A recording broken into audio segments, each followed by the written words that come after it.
Today's your birthday. Today's your 20th birthday, in fact. Today is your birthday, and I have decided to buy a cake. A very simple, cute cake, nothing too big or flashy. That was never really your style. Today is your birthday, and I decided to get a cake to celebrate.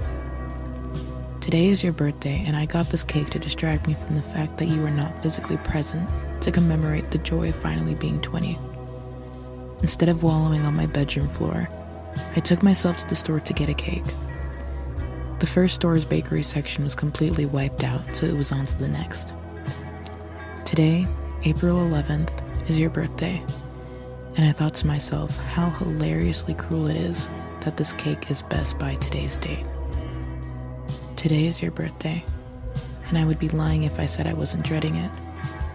Instead of blowing up your phone with multiple messages at midnight on the dot, I bought a cake. You never really quite made a big deal about your birthday, but to me, every time April 11th rolled around, to me it felt like National Abbey Day. Today is your birthday, and instead of FaceTiming you to see that beautiful smile, I sit here writing this message to you in the hopes that you hear me. Today is your birthday, and I'm sat on my knees praying, or trying at least. Today is your birthday, and I'm making a lame attempt to properly pray.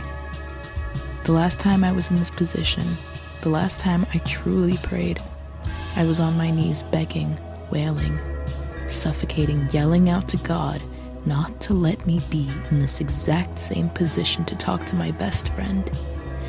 Please, please, God, do not let this be the only way I can talk to my dearest, truest friend.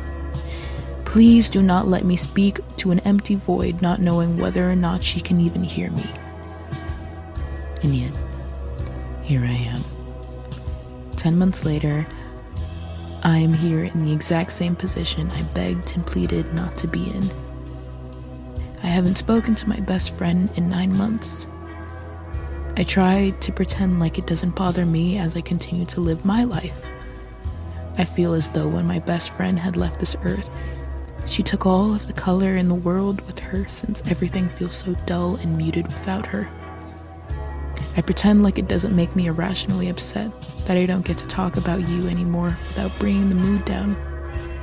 I pretend like it doesn't bother me when those around me never mention you, as if I'll break down on the spot. I pretend like I'm not miserable on a day-to-day without you in general. Today is your first heavenly birthday, and while I'm shattered that I'll have to miss you longer than I've known you, I will celebrate. I will celebrate by wearing yellow. I will celebrate by listening to Harry Styles. I will celebrate by being kind. I will celebrate by looking at your photos. I will celebrate with a smile. I will celebrate with tears, and I will celebrate with cake. Happy birthday to my dearest Abby. I will love and celebrate you forever.